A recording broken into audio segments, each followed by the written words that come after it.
बार एक बहुत बड़ा बिजनेसमैन एक छोटे से गांव में जाता है। उसका मकसद होता है कि उस गांव में एक बड़ी सी फैक्ट्री लगानी है।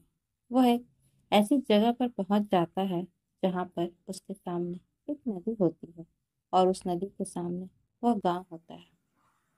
अब उसके सामने दो रास्ते होते हैं। पहला यह कि वह सड़क के रास्ते घूम कर उस गांव तक पहुंचे जिसमें लगभग 10 घंटे लगे, क्योंकि वहां तक पहुंचने का कोई डायरेक्ट रास्ता नहीं है। दूसरा रास्ता यह था कि वह एक नाव में बैठकर नदी के रास्ते उस गांव तक पहुंच जाए, जिसमें केवल 20 मिनट ही लगते हैं।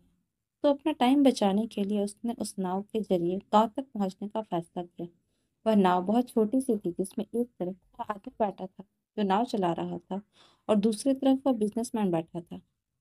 नाव में बैठने के थोड़ी देर बाद उस बिजनेसमैन ने नाव वाले से पूछा, तुझे पता है तेरी नाव में कौन बैठा है? तो नाव वाले ने बड़े भोलेपन से कहा, नहीं साहब, मैं नहीं जानता। तब बिजनेसमैन ने कहा, अरे तू अखबार नहीं पढ़ता है क्या?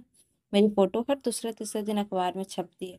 तो नाव वाले ने कहा, अरे साहब, मुझे पढ़ना लिखना नहीं आता। मैं तो बहुत छोटा सा था जब मेरे पिताजी गुजर गए थे और अपने परिवार का ध्यान रखने के लिए मैं बचपन से ही काम में लग गया, इसलिए मेरा स्कूल बचपन में ही छूट गया था। यह सुनकर उस बिजनेसमैन ने नाव वाले का मजाक उड़ाते हुए कहा, तुझे पढ़ना लिखना तो नहीं आता है, ऐसे जिंदगी का क्या फायदा? यह सुनकर उस नाव वाले को बुरा तो लगा, लेकिन उसने कुछ नहीं कहा। थोड़ी देर बाद वह बिजनेसमैन उस नाव वाले से बोला, अभी कुछ दिन बाद यह जो तू सामने जमीन देख रहा है ना, वहां मेरी एक बड़ी सी फैक्ट्री लगेगी जहां पर हम मिनरल वाटर की बॉटल्स बनाएंगे। उस नाव वाले को बात समझ नहीं आई। उसने कहा, किस चीज़ की फैक्ट्री? तो बिजनेसमैन ने बड़े इरिटेट होकर उससे कहा कि वहाँ पानी की बॉटल्स बनेंगी जो तेरे गांव में नहीं बिकती लेकिन शहरों में बहुत बिकती है। तो नाव वाले ने कहा, अरे साहब, मुझे कहाँ पता होगा सब, मैं तो कभी इस गांव से बाहर निकला ही नहीं। फिर बिजनेसमैन ने उसके ऊपर हंसते हुए बोला, तू कभी इस गांव से बाहर तक नहीं गया? तुझे पता ही नहीं कि शहर क्या होता है? ऐसे जिंदगी का क्या फ़ायदा? उसकी बात सुनकर नाव वाले को सच में यह लगने लगा कि उसकी ज़िंदगी किसी काम की नहीं है।